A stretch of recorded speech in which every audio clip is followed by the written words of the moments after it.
Assalamualaikum warahmatullahi wabarakatuh. Hai guys, berjumpa lagi dengan channel Sekitar Kita. Channel tentang sejarah, asal-usul, vlog, hiburan, dan kejadian di sekitar kita. Wali yang termasuk murid Sunan Kalijaga ini terkenal dengan keluguannya. Sifat itu membawanya pada ketulusan sejati seorang manusia. Masyarakat Desa Miono Gempar, Beranjung, salah satu warga yang cukup terpandang karena kekayaannya, ditemukan tewas di kebun belakang rumahnya. Segera petugas dari desa mengusut ke tempat kejadian perkara, menyelidiki sebab kematian Beranjung dan siapa pembunuhnya. Di saat warga Desa Miono sudah berkerumun di rumah Beranjung, tiba-tiba muncul Saridin.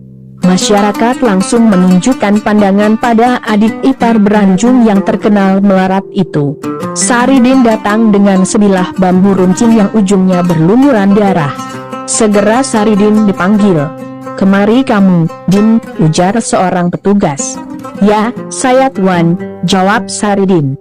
"Kamu tahu siapa yang membunuh Beranjung?" ujar petugas itu sambil menunjuk mayat Beranjung dengan sikap menyelidik. Saridin menggeleng. Tapi petugas yang sudah curiga itu tak mau menyerah.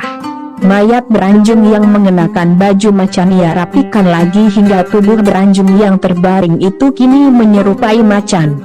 "Nah, kalau ini kamu tahu siapa yang membunuh?" tanya petugas itu lagi. "Lah, kalau macan ini saya membunuh," jawab Saridin.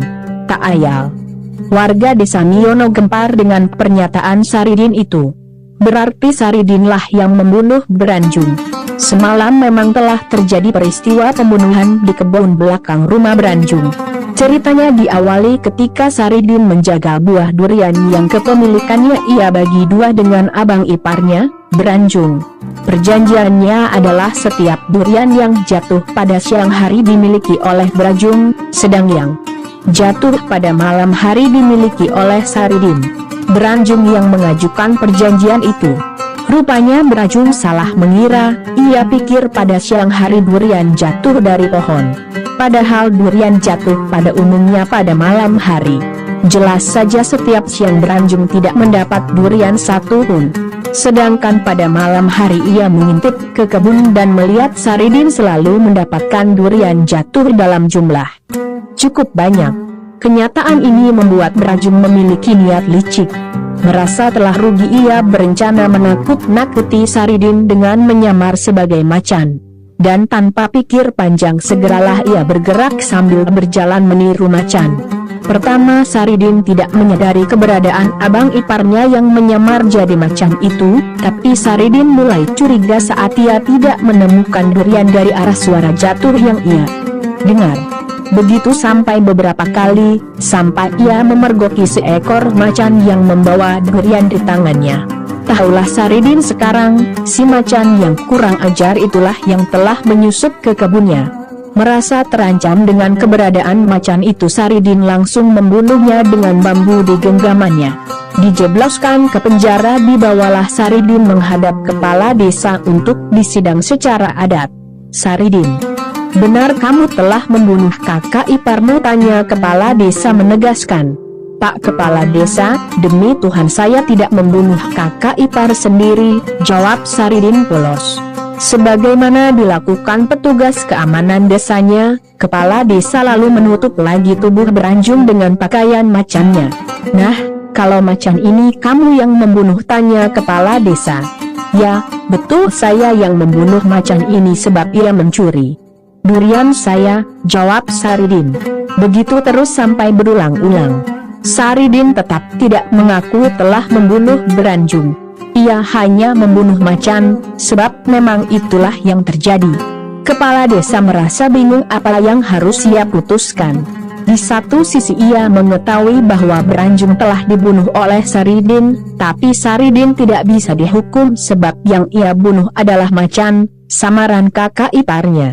Karena merasa tidak bisa mencari solusi masalah yang baru pertama kali terjadi ini, Kepala Desa Miono membawa kasus ini ke Kadipaten Pati.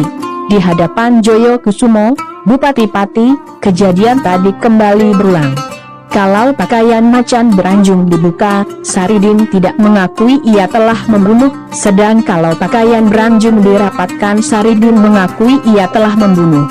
Tahulah Bupati, Saridin yang di hadapannya ini adalah orang desa yang lugu dan dungu, maka dengan sedikit berbohong ia berkata, "Ya sudah, Din, kalau begitu macan yang salah, karena macan salah, ia harus dikubur, kamu sendiri akan saya beri penghargaan karena telah membunuh macan. Kamu nanti akan saya pindahkan ke bangunan besar, di sana kamu akan diberi makan gratis setiap hari, kamu bebas tidur atau mengerjakan apa saja, tapi kamu tidak boleh keluar, kamu hanya boleh keluar kalau kamu bisa. Nanti kalau kamu mau mandi akan ada orang yang mengantar dan menjaga kamu," ujar Joyo Kusumo kepada Saridin. Sebagai orang yang melarat tentu saja Saridin senang mau diberi makan gratis.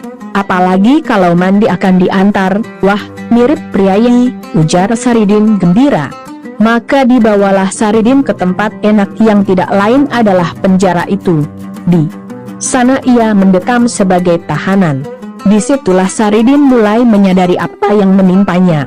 Karena Bupati membolehkan dirinya keluar dari penjara kalau ia bisa, Saridin ingin keluar untuk minta maaf pada istrinya sebab telah menjadi suami yang berulah.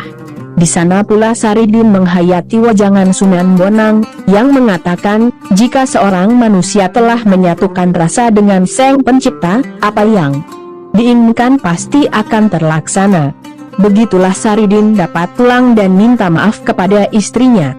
Beberapa kali itu ia lakukan. Tapi dasar lugu dan jujur, setelah menengok sang istri, Saridin pulang kembali ke penjara.